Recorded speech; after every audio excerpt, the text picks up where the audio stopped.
各位观众朋友们，大家好，我是玉芳，欢迎大家收看《生活知多心》。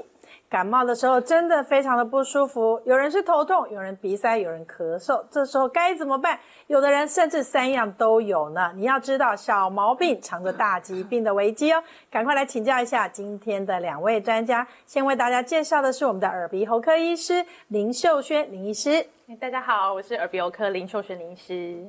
还有我们的中医师爱丽丝。大家好，我是爱丽丝中医师。欢迎2位。好，今天要来讨论就是大家都常常1年也要犯个几次的感冒这件事情。那当然感冒的时候一定都会先去耳鼻喉科。其实我觉得很多疾病管它是什么疾病，你只要觉得不舒服，你最常去的一定是耳鼻喉科。对，真的包山包海是吗？是，所以在门诊常常很多症状都最后好像都跟我们科有关。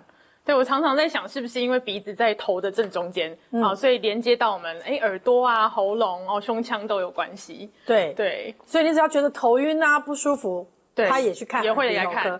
鼻塞是一定看耳鼻喉科，对，没错。牙齿不舒服、喉咙肿痛也要看耳鼻喉科。对，通常都会先来我们科。耳朵不舒服也要看耳鼻喉科，所以它等于是比较第一线人员，有一点像，有点像。我们通常就是如果觉得好像有其他病症，才会去转介给比其他的科目的医师。万一确诊也是耳鼻喉科，对，万一确诊也是可怜。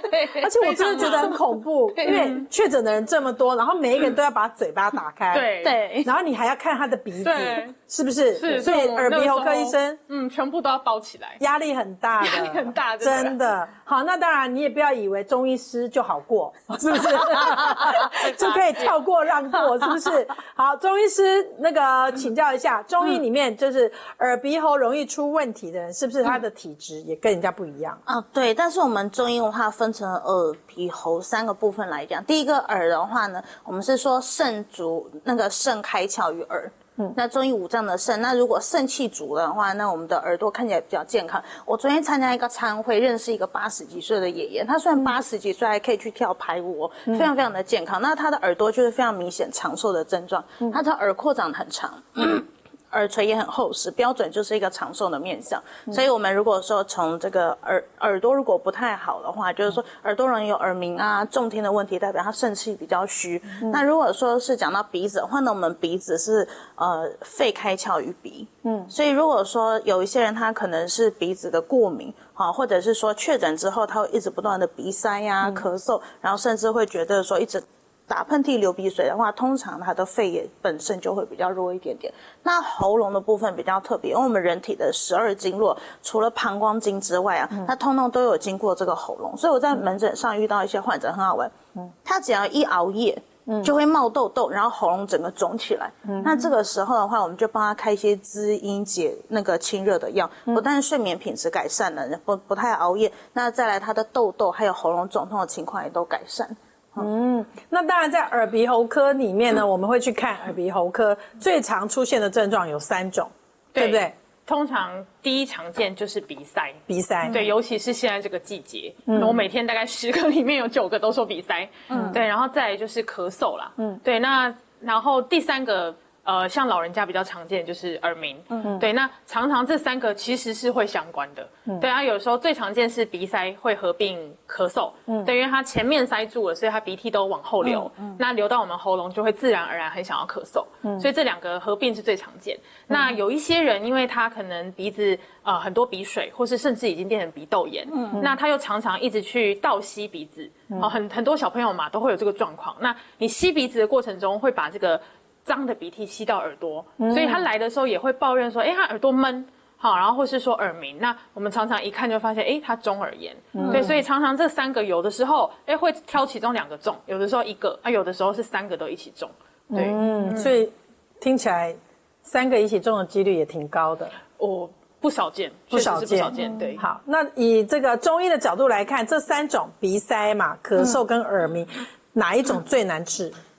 有没有听过一句台语叫做医生加低烧？我不知道翻译有没有标准，就是说医生最怕治疗咳嗽。那因为咳嗽的话，除了我们常常讲，就是刚刚林医师分享着，那我们在门诊上呢，常常看到是咳嗽原因，可能除了说我们可能感冒的咳嗽，那还有是过敏会引起鼻涕倒流导致的咳嗽，因为我们的这个鼻涕或者痰对我们喉咙也是一个刺激物。然后再来比较常见就是胃食道逆流的咳嗽。那我遇过一个比较特别的案例，就是有一个香港来的贵妇妈妈，她就跟我抱怨说，吃中药的治疗呢，效果其实没有太好，因为她从在香港后来回到台湾来定居，每一个月都包好几万的高贵中药材，给他们家小孩子吃，然后治疗咳嗽。可是好像有吃有效，没有吃没有效。然后后来朋友介绍这样就来看中医，问我说：“中医是不是都调理很慢？”治疗咳嗽治疗很久都没有用。后来我就跟他妈妈说：“妈妈，你有没有看到你小朋友可能晚上躺下来的时候会容易鼻塞，好，然后早上起来会打喷嚏？那只要家里面就是有养猫，他只要去洗他们家的猫，去撸猫的时候，也会更容易打喷嚏、流鼻水。那我就跟他讲说：妈妈，你们家小朋友这不只是咳嗽。”它是过敏。那过敏没有治疗好之前呢，那它这个鼻腔结构关系，林医师比我更清楚嘛。那我们这个鼻涕会倒流，所以会一直导致咳嗽。那后来我就帮他开了过敏的药，差不多治疗2-3个月之后，就再也没有咳嗽过了。但是以后还是会再来。没有，中医的理论上把体质调理好，把免疫力提升了起来。那过敏。鼻子过敏不能保证永远都不会发作，但是它发作频率会越来越少。那我有一些患者已经成功放生好几年了，然后不太会发作。长大之后就不容易了，不容易过敏了。体质可以调理好，体质调理好之后是不太会复发的。对。再来请教一下林医师，这个造成咳嗽的原因是什么？为什么大家都说咳嗽那么难治？对，因为咳嗽的原因非常多种。对，那我一般会把咳嗽分成急性的咳嗽还是慢性的。好，慢性就是比如已经拖了1个月、3个月，甚至我有病人到2年、3年的。好，那急性的话就是常见的，比如说感冒或是发烧，那些我们都很清楚。那慢性的话就会比较复杂一点。好，那有一些就是像刚刚爱丽丝有讲的像鼻涕倒流、过敏都没有控制。那或是在我们耳鼻喉科，我们会说是咽喉逆流，因为它可能还没有到达胃食道逆流的程度，但是它已经会偶尔会有一些胃酸到我们的咽喉，那刺激我们的咽喉，就会一直想要去清喉咙这个动作。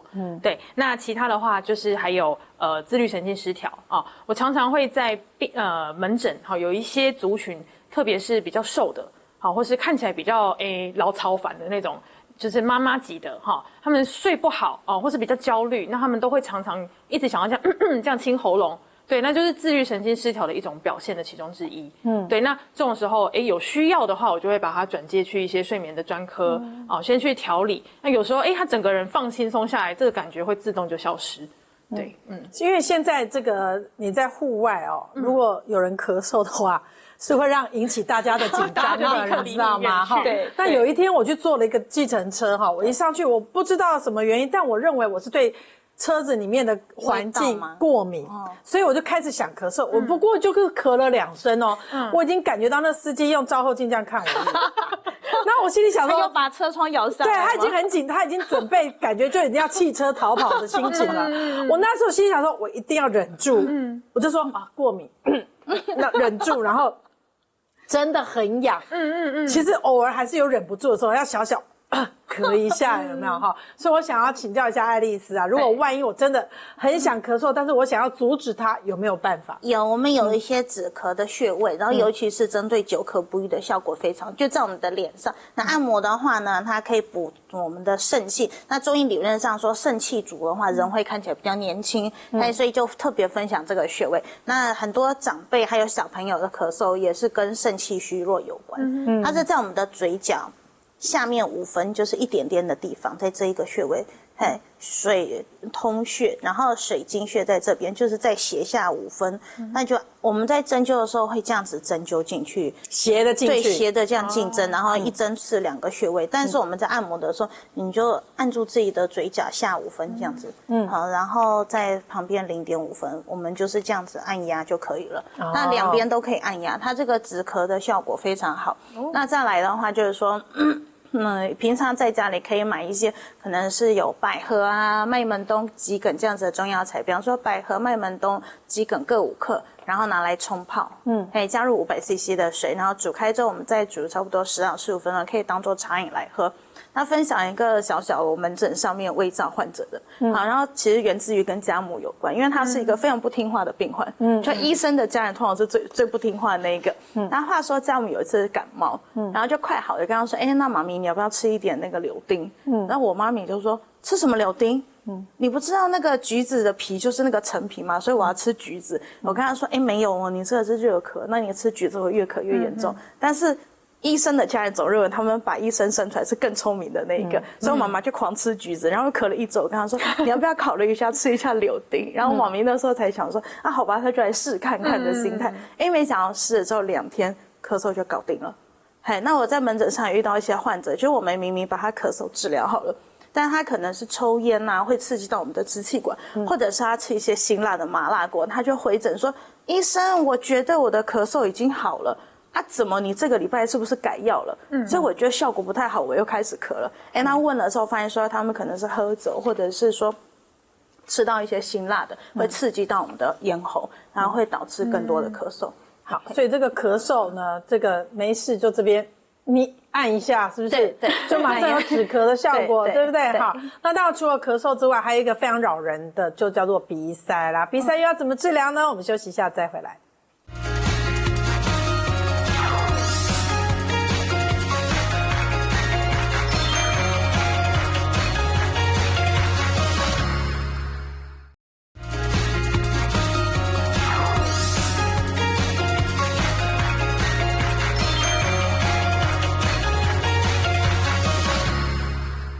好，咳嗽呢是很多感冒的时候的一种保护机制，对不对？那现在呢，今天林医师就帮我们整理了有7大咳嗽的症状，要特别注意哦。那我们因为咳嗽的原因很多种嘛，那我们通常会从7大的器官来分哈。那首先最常见就是大家常常会去看胸腔内科，好，那这类的病人通常他会咳得比较久。那常常痰中呢是比较带黄色的一些感染性的痰，好，那这种呢可能就是他睡觉的时候也没有办法好好睡，因为他会一直不停的呛到。好，那再来在我的门诊可能有1/3的人他是胃食道逆流。好，那虽然这部分的人他常常自己都不觉得他有胃酸逆流，他只是一直觉得喉咙卡卡的或者说嘴巴一直觉得干干的，好，口里面会有一些泡泡痰。好，确实这些人他们不太有办法咳出什么痰，因为它的成因是因为胃酸上来的时候让我们的喉咙的黏膜肿起来，所以你怎么咳也不可能把你的黏膜咳掉，所以这些人不太会有什么痰。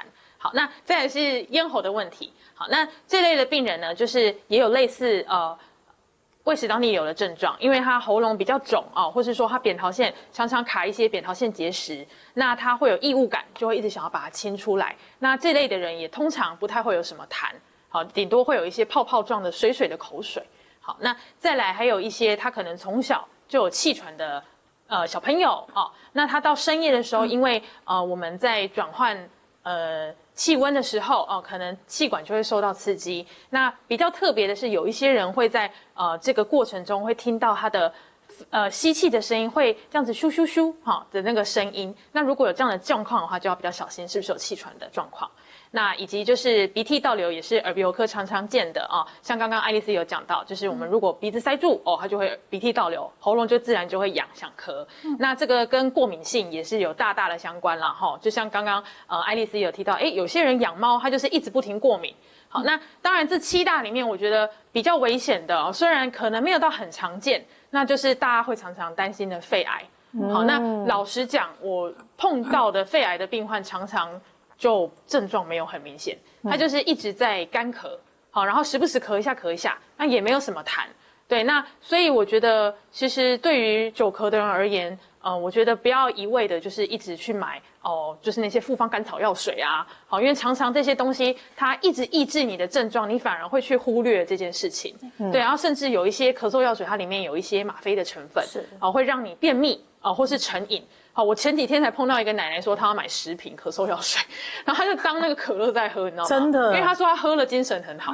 对，然后我就说你这样子不行，你有没有去照过 X 光？有没有去做过电脑断层？她都没有。对啊，像这种病患，我会觉得也不是说不能喝啦，但是我觉得你应该要先找到原因。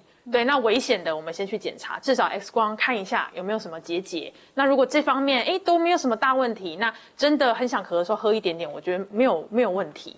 对，所以林医师意思是先检查完 X 光，然后再去买那个咳嗽药水的意思，就是先找出原因，我觉得是最重要的。因为你去照 X 光的时候，医生就会告诉你发生什么事。那我最近有一个癌症的患者嘛，那他是肺癌第3期，然后是有转移到一些地方，那就是比较特别的是他的痰非常的多，有黄脓的痰，而且会不时会有血丝。那我在帮他门诊上面的话，就开2种药，一种是药水，然后专门治疗癌症的一些药水，因为他咳嗽原因跟肺癌有很大的关系，所以会用一些中药，比方说百花蛇舌草之类，把他这个癌症的那个面积体积把它缩小一点，好提升它的免疫细胞。那另外的话，在药粉的部分就会帮它增加针对于咳嗽的症状，特别做一些止咳化痰。那患者反映说效果是还不错，他的咳嗽之后，就是他的这个咳嗽的频率，然后血丝确实是有减少了。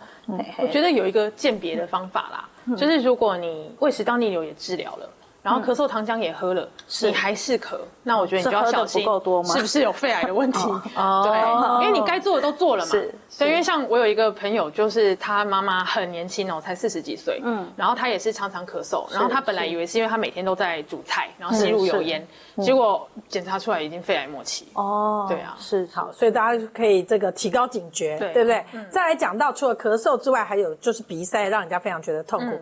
我觉得鼻塞最痛苦是一边塞住一边通一边不通，有没有？睡觉的时候就要垫高高，会轮流，对不对？要轮流睡，有没有？左边睡完睡右边，因为它可能会流过来的感觉，对不对？好，为什么会这样呢？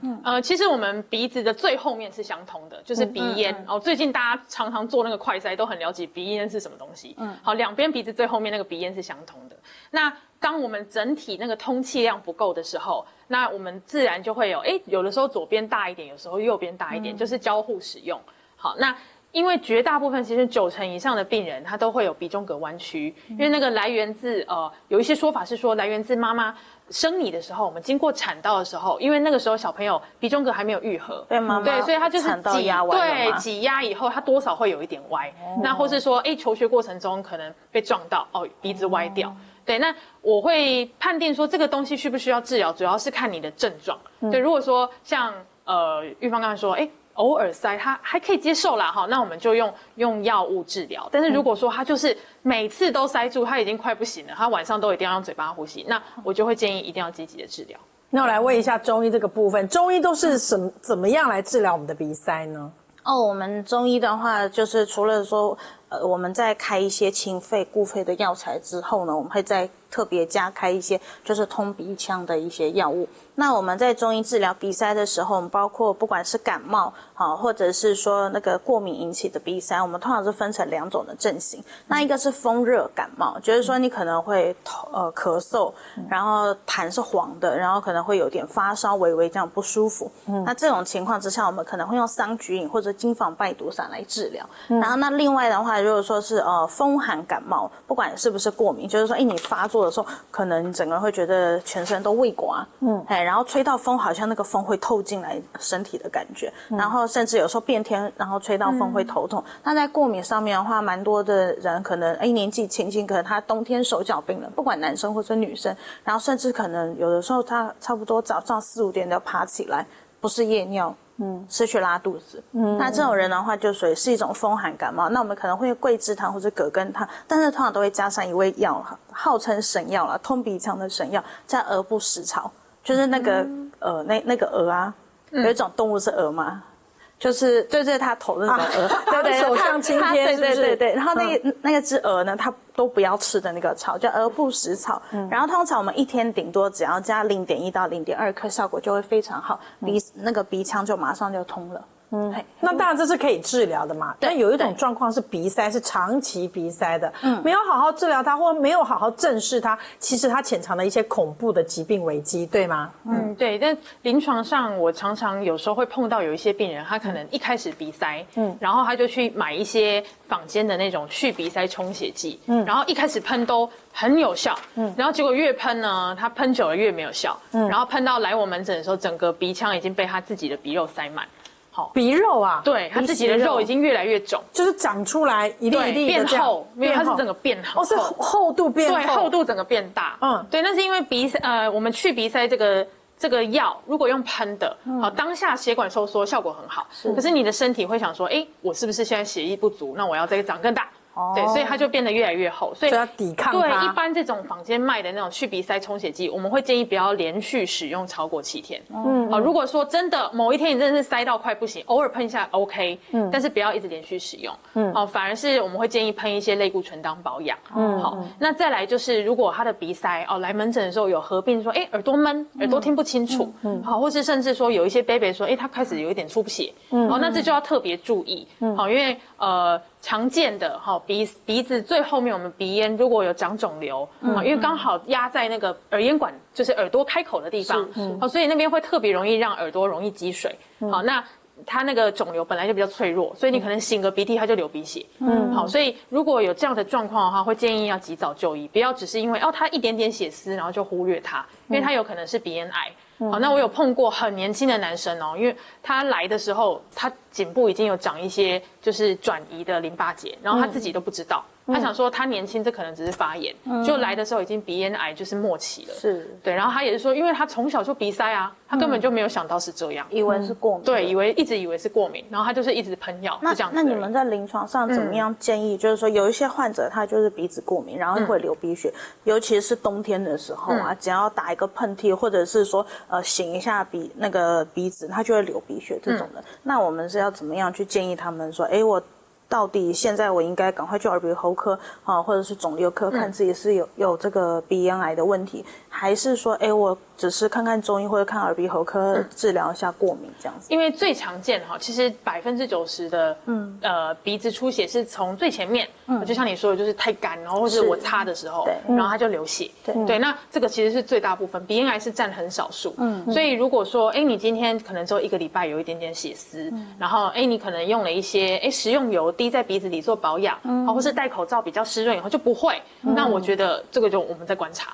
对，但是如果说你开始连痰啊里面都会有细细的血丝，或是已经连续好几个月了，那我觉得就是不要嫌麻烦，就是去医院做一下内视镜，看一下是不是鼻咽有什么问题。所以长期鼻塞也是一种征兆，对不对？好，那接下来钟医师就要教我们可以缓解鼻塞的一些茶饮啦。对，没错。现在呢，就来教大家，如果你鼻塞怎么办？没关系，我们除了那个奇怪的耳不食草之外呢，然后我们也可以喝一些好喝的中药，然后来改善哦。好，第一个呢，那我们一样也是针对我们的这个症状症型。那如果说身体会比较怕冷，冬天会手脚冰冷，也容易拉肚子，然后常常会鼻塞，尤其是只要变天它就会鼻塞的，那麻烦我们就是黄芪、白术、新银、白芷、苍耳子、防风各3克，然后我们放到500cc 的水中，大概焖5分钟就可以了。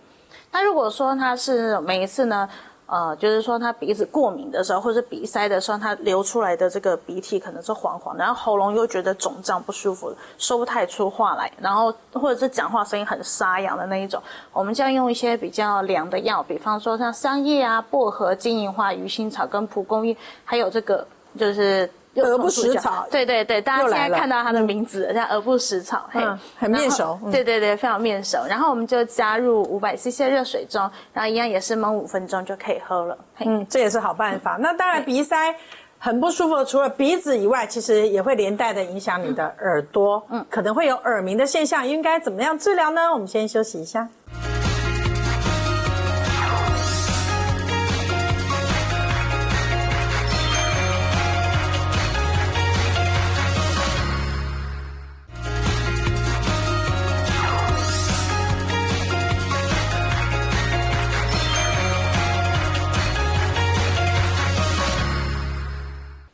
好，中医这边呢，可以教大家几招来降低鼻塞对我们的困扰。好，那就是教大家一个我在门诊上最常用、最常针灸，然后非常受患者好评的2个穴位。然后我也分享在我抖音上面。然后第一个叫做鼻通穴，就是号称你按压之后，你的鼻子就会通了，号称。它在我们鼻子不是有这个耳廓嘛，圆圆的，那我们在这个上面，就在它这上面的这里交界处。也是我们法令纹最上面的这个地方，就是按压它，然后2侧，那另外呢，就是鼎鼎大名的迎香穴，迎香穴是在我们鼻子这边下缘，这个圆圆的这个下缘，然后旁边的话就是跟我们的法令纹交界处，就这2个穴道。那同时常常按压，然后每一次可能按压30秒，然后一天可以按压很多次，它会有效的缓解我们鼻塞的症状。可不可以贴那种？有人就是贴那种痘痘，有没有？那样子出去不好看啦，但是我也会。然后这是除了这个睡觉的时候贴一下，感觉睡觉蛮舒服的。小朋友醒来，他就说：“妈妈，我这边这样子长青春，而且会有凹槽。”对，同学会笑。然后再来呢，我们针对小朋友，或是有一些人，他就是很怕吃中药，他可能就觉得中药的味道黑了鼻怪怪，他就是不喜欢。那通常被我抓来贴3伏贴，还有39天。那3伏贴跟39贴其实都是类似，我们用比较温热的中药材，然后贴在我们身上的一些穴位，它可以提升我们的免疫力，然后也可以让身体虚寒的情况改善。所以对于这种寒性的所谓鼻子过敏，效果非常的好。那以鼻塞来讲，当然除了开刀之外，很多人还是常常用鼻喷剂。对，大部分都是先用药物为主啦。好，那临床上我们会用依据来讲，就是看你1周，你鼻塞的时间有没有超过1半。如果说你超过1半，比如说4天以上的时间，你几乎都在塞，那我们就会建议要喷鼻子的药，好，然后这个当做基础的保养。那喷药的话，刚刚有稍微提到，就是有2种嘛，好，那其实是3种啦，好，一种是低剂量的类固醇，好，那一种就是抗组织胺，也是用喷的。好，那第3种就是去鼻塞充血剂。好，那第1种的话是最标准的治疗，就是用低剂量类固醇，然后降低它整体过敏的反应。好，那这个是可以常常喷、长期喷，然后副作用也几乎是没有的。好，那第2种呢就是抗组织胺。好，因为有一些病人他可能担心他有青光眼。好，或是他就是非常讨厌类固醇，那我们就会建议你可以用抗组织胺。好，也许说效果没有很好，但是它几乎是没有什么副作用。虽然它可能没有办法维持很久，它就是喷的当下有一点效果。好，那第3种就是刚刚有提到去鼻塞充血剂，就是真的塞到不行，你完全连鼻喷剂像那种类固醇根本不可能喷进去，它塞爆了。那我们就可以先喷一点点去鼻塞充血剂，先让它打开，然后再喷其他的东西才进得去。那这种我觉得可以合并治疗，但是就是不要长期使用。那这是喷的方面。那如果是吃的话呢，就大概是吃2种。好，一种是抗组织胺。好，然后一种就是去鼻塞充血剂。好，那抗组织胺比较好的地方就是不太会有刚刚提到的比如说心悸、手抖这方面的问题，所以绝大部分的老少咸宜都可以吃。好，那但是它可能去鼻塞的效果就没有去鼻塞充血剂那么好。对，那如果说像男生或是他本身吃药都没有什么过敏的人，我就会可以建议再多加一些吃的鼻塞充血剂。这样。那我想请问一下，怎么衡量自己的鼻塞？你说超过4天，那可是我有很多患者可能是小朋友，对，他都说他没有鼻塞，因为有的时候鼻塞是在晚上嘛，我们可能睡着了，姿势改变。那妈妈就说有，因为小朋友他是张着嘴巴呼吸。对，我觉得以小朋友而言，一般会看他是用嘴巴呼吸还是用鼻子呼吸。对，因为你如果鼻子够通，其实你下意识会想用鼻子呼吸。那你如果下意识都用嘴巴呼吸，那就代表你鼻子不够通。对对对，是。那但我跟大家分享，就是前一阵子有一些患者一直来问我的，让我个人觉得蛮搞笑，就是他们说网络上讲，如果你把一个保特瓶夹在你的腋下这样子，就像这样。然后说，医生，我这样子我就没有鼻塞了，你看，嘿嘿。好，这个其实是事实哦。就当我们这样夹的时候呢，刚好会刺激到我们的交感神经，那所以交感神经兴奋的时候，我们的血管就收缩，导致我们的鼻子比较不会充血，那鼻子就会比较通畅。但是我当时就问那个患者说：“好，你有种你就这样上班，然后你就这样夹着打电脑这样子，对，你就夹着这样跟你老板开会这样子，然后你就这样夹着开车，对不对？小朋友也像夹着，就是上课不可能嘛，所以我们就是要跟大家说，他那个就是偶尔你可以一试。那交感神经或副交感神经，我们也是讲究一个平衡嘛，不会说随时随地都是在刺激它，所以就建议大家真的有些事情我们就听听就好了。”好，真的也不要太认真了，这些都是偏方，还是要寻求医生的建议，对不对？那除了这个鼻塞之外，还有一个很严重的叫做耳鸣。这个要请教一下林医师，是不是也很多人跟你说，医生啊，嗡嗡叫都不知道怎么样阻止它？对，确实就是如果来诊的病患通常是比如说50、60岁的，就会开始会抱怨说会耳鸣。好，那有一些比较轻微的，可能他偶尔会耳鸣，或是晚上夜深人静的时候才会耳鸣。那比较严重的就是他整天都在耳鸣。好，那最常见的原因其实就是退化啦。对，因为我们听神经在退化的时候，我们神经接收不到讯号，那我的声音进不到脑，那我的脑部呢，它本来它听得到，年轻的时候它听得到，老了怎么没有讯息了？所以他就开始自己幻想乱放电，那这个过程呢就会形成我们所谓的耳鸣。所以有些人会跟你说他是脑鸣，他不是耳鸣，对，因为其实是脑部在乱放电，对，那这个是最常见的。那再来的话呢，就是还有一些人是他有偏头痛的体质，那我很常听到，因为来诊的时候可能他已经50、60岁了，他就会说没有啊，我没有头痛。那我就问他说，那你年轻的时候，35岁到40岁的时候有没有头痛？很多都会说有，然后还问我说我怎么知道？我说因为很多他早年年轻的时候是用头痛表现，那等到年纪大了就会用耳鸣、耳闷或是眩晕来表现。好，那这个是第2个。好，那再来第3个的话，就是刚刚有讲到，就是像自律神经失调，其实也会影响很大。对，你如果睡眠不足，你的交感神经一直在兴奋，那你脑部都没有休息的状况下，那晚上的时候它都一直在活跃，所以你就会一直听到那个耳鸣的声音。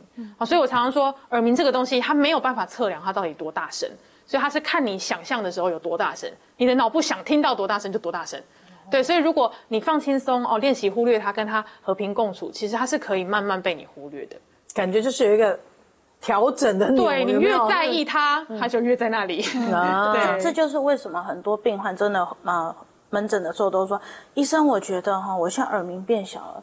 但是白天我都听不太到它，然后晚上声音就很大。对，因为你晚上已经没有东西可以注意了。对，就然后他们连那个时钟的声音都听得清楚。对，那确实我觉得也确实就像我们这个林医师说的一样我很多患者他们回门诊的时候就说，医生，我今天除了针灸耳鸣之外，我还想要针灸头痛。对，那不单是30、40岁，我发现我在临床上，因为蛮多长辈也会看中医嘛，他们可能50、60岁，然后也会说，他可能变天的时候，或者说有时候也会觉得头晕头痛。确实它是跟耳鸣会一起产生的一个疾病跟症状。对，所以也是很多老人家来中医看耳鸣超多的超级多。这个叫老年慢性耳鸣。但是中医有办法治疗好吗？我们可以改善它，但不敢保证好到100%。因为就是一个老化的现象。在西医的理论嘛，然后它是比较是属于不可逆嘛。对。那我们在中医的话，其实是吃中药，然后加上针灸。那讲到中药部分的话，我们中医的理论上就是说，年纪大之后可能比较没有那么耳聪目明，就是可能会有点老花然后会有点重听或者耳鸣，都是跟肝肾虚衰有关。所以我们开药专门是否这一个部分。比方说有一个耳聋左磁丸，耳聋就是耳朵聋掉，然后左右的磁铁的磁，耳聋左磁丸。那这个药呢，专门是针对于有耳鸣或者是重听的患者，它其实就是6味地黄，那个补肾第一方6味地黄丸，然后再加上这个柴胡跟磁石。但是现在我们比较不用重金属嘛，所以临床上可能蛮多中医师都会改珍珠膜来代替。那在针灸的时候呢，我自己在临床上发现说，它确实可以有效的改善重听跟耳鸣，大概可以改善个差不多有6到7成以上。只要有进步就好。效果大概可以持续多久？效果呢，针灸差不多6次以后就可以达到这样的效果，然后可以持续蛮久的。可以持续蛮久。但是蛮多长辈，因为他们来中医看门诊，有的时候我们就是长辈他不会说专治一种病嘛，他可能今天跟你说我觉得那个换季了，我的膝盖也不舒服，那可不可以膝盖也一起针灸？对，所以可能就全身上下都插满了针。对，所以他可能耳鸣好了，然后可能就1个礼拜或1个月针灸1、2次，这个是等于耳鸣保养，然后他可能要来针灸膝盖或是什么肠胃不舒服的问题，有点像美容保养的感觉了。对，被发现。每次走进中医诊所，我都觉得我走进了魔法院。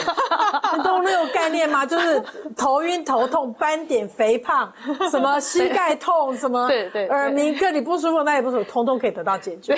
对，所以这是一个很棒的中医。我们是全人医疗嘛，全人医疗，把5脏6腑搞好了，很多疾病就搞好了。对，这是最重要。那当然，我们刚刚提到的这个耳鸣，如果没有好好治疗的话，其实它也是潜藏的其他恶性疾病哦。我们先休息一下，再讨论。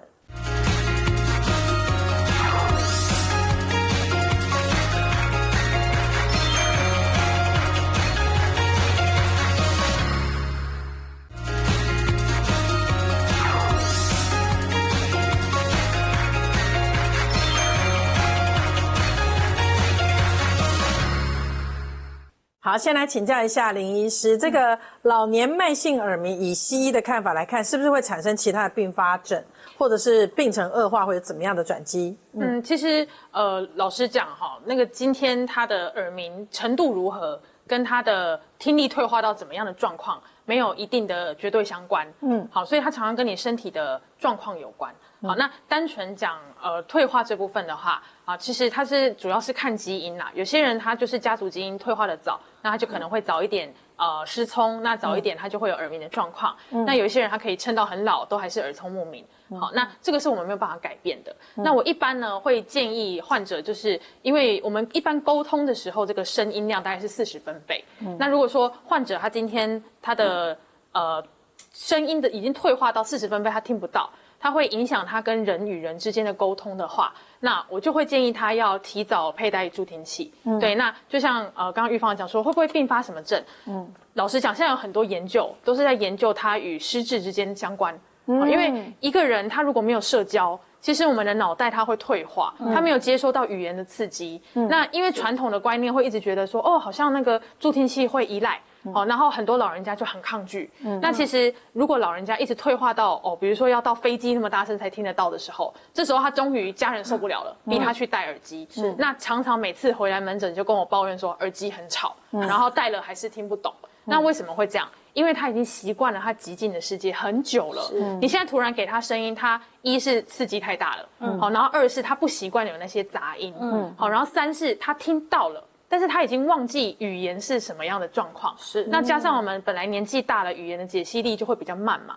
那你又听不清楚，所以我觉得可能这方面是很值得重视的，因为现在大家都越活越长寿，那不需要为了就是听不到这件事情跟别人有隔阂，大家都希望可以跟大家好好聊天。对，所以我觉得如果想要预防就是并发一些比如说失智啊这方面的问题，甚至有一些会忧郁症因为他都没有跟家人聊天，然后家人每天跟他吼，他快气死了，然后都不想跟他讲话。对，所以我觉得及早介入，然后其实现在耳机都越做越漂亮。好，就是把它当做好像我们在对讲电话，我们在听热门音乐，对，没有什么好丢脸的。你看那个捷运上年轻人也都在戴耳机，对，就我觉得及早介入其实是可以预防这些疾病的发生。我们刚刚讲到这个耳鸣也有严重程度上的分别，对不对？所以中医的对治方法有哪一些呢？好，那我们针对老年性的耳鸣呢，然后我们会有分成这几种症型。那我们比较常见的话，先分实症跟虚症。那怎么分？就我们现在手掌打开来，然后贴住我们的耳朵，两只手嘛。然后如果说你这时候耳鸣的声音就贴上耳朵的时候，你就听不太到这个嗡嗡嗡的声音，那代表这个是虚症。那万一你今天用手把耳朵这样贴上来，然后你听到声音就越来越大声，那恭喜你，这就是实症。原来是这样子分别啊！对对，有没有很好？对，但是有些阿伯来，我说阿伯，那手交给我，然后这样子，你有没有听到什么这样子？然后我们就知道实在是虚症。那我们先讲一下，就是如果说它这个是实症的话呢，那通常是跟肾虚比较有关，所以我们看到这边就讲肾阴虚或者肾阳虚。那左归丸、右归丸跟我刚刚讲的六味地黄丸其实都是补肾的药，我们就是把肾阴或者肾阳把它两个都补起来。那如果说声音比较小的话呢，那这个是属于是虚症，那跟我们的心肾不交也有关，就是心脏跟肾脏，然后他们不交有关，就有一个中药就是焦太丸。这个中药很特别，焦太丸效果很好，真的可是金牌奖，因为有黄连。然后那它还有一个妙用，就除了治疗耳鸣之外呢，它还可以让你睡得很好。然后我第一次开药的时候被患者骂了一个吐槽，医生真的超好用但是我就不敢再吃，因为非常太苦了，太苦。对，但是效果非常的好。然后另外这个就是刚刚我们林医师一直有讲到的，就是有一些人我们是属于比较年轻的人，对，可能3、4岁，现在有一些人他可能就是平常听耳机听得很大声，然后我们工作压力又很大，大家都赶着过年，很多案子要结案，这时候压力很大，然后生活习惯又不是太好，可能会突然出现一声不时出现，那就是太过劳累，然后免疫力差，导致我们整个免疫力下降，就是所谓的中气虚。那这时候的话，就是要用补中益气汤。那请问，因为我很多患者他都看看中医又看看西医，那有没有什么方子，就是如果我看到它里面有，然后我应该要避免，就是不要开到类似重复的药？就是这个也是我蛮多西医的朋友有问我，那就是说我们中医治疗是这样，原则上中药跟西药间隔1到2个小时服用，不太会有一些交互作用。那我们中药比较特别，就是我们开药的时候不会只开一味药，那我们可能是一堆的药开起来，那就好像比方说辣椒这个东西，我们单吃太多的辣，大辣是不好。可是中药就跟我们做菜一样，可能就大家有在家里做菜知道，我今天辣椒再加上醋就变成酸辣汤，我今天辣椒再加上花椒就变成麻辣，酸辣跟麻辣都有辣的，但是那个感觉不一样。黑雷比波感味道不一样，所以效果也不一样。那我们就比较难说哦，我今天讲这个人参，它可能会引起血压升高，所以就不能吃人参或者不能吃什么药。因为我们开药的时候是开很多很多的方，所以剂量可能单剂量没有很高。对，那现在很多中医师我们出来也都有学过药理学，就是西药药理学，所以我们在开药的时候，我们大约知道说西医各个科他们大概标准会开的一些药方有哪一些，所以我们也会尽量避免掉说不要这样中西交互作用。对。那当然请教一下西医这个部分，因为刚刚都讲到耳朵的疾病通常都是因为老化嘛，对，所以这个因为老化的因素呢又不能逆龄，所以在西医在治疗上是不是就比较保守呢？确实，因为以现在的科技而言，好像还没有让听神经回春的方法啦。好，所以我一般都是建议保养胜于治疗啦。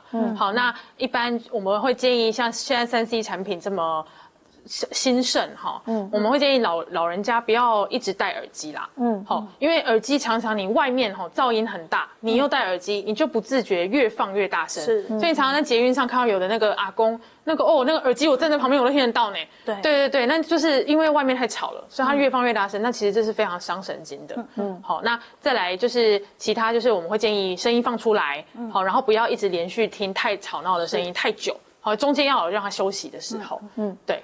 这才是解决之道，对不对？对，还是要稍微休息一下。对。那林医师有没有发现，现在很多年轻我们大家听音乐都戴耳机，有没有那种耳鸣或者重听年轻化的趋势？是没有数据上的统计啦，但是我有碰过有些年轻人，他习惯就是戴一边，开会还是怎么样，他都只戴一边。对，然后来做检查，真的就是有一边会听损掉比较快。对。所以年轻人也不要自视自己年轻，真的是不是哈？就恣意的挥发你的青春，真的要把自己的财产好好留着用。这5大器官真的要好好的留着，留着慢慢用。建议两边都戴耳机，还是干脆不要戴？会建议放出来啦，对，放出来真的会比较好，也没差那么一点点时间嘛，是不是？好，那当然这个眼耳鼻舌身意有没有？眼耳鼻这些都是互通的嘛，对不对？所以有很多的疾病其实要特别的小心，因为这些疾病可能从耳朵跑到鼻子，从鼻子跑到嘴巴，跑到喉咙，都常常有的嘛，对不对？对。那其实前阵子不知道为什么，就是有碰到，就是来这边，其实一开始是看什么扁桃腺肿大，好，然后我们切下扁桃腺以后，发现它是淋巴癌，对，因为扁桃腺它是淋巴的一部分，那它可能是从不知道哪里转过来淋巴癌，然后刚好就被我们在嘴巴发现了，对，所以有时候不要一直忽略它，有人就是一直觉得反正我就每天都在扁桃腺发炎啦，没什么了不起。对，但是有时候已经变成是淋巴癌了，好，所以如果你一直不停的反复发炎，或是其他颈部都摸到小小一颗一颗，那就要真的非常小心是淋巴癌。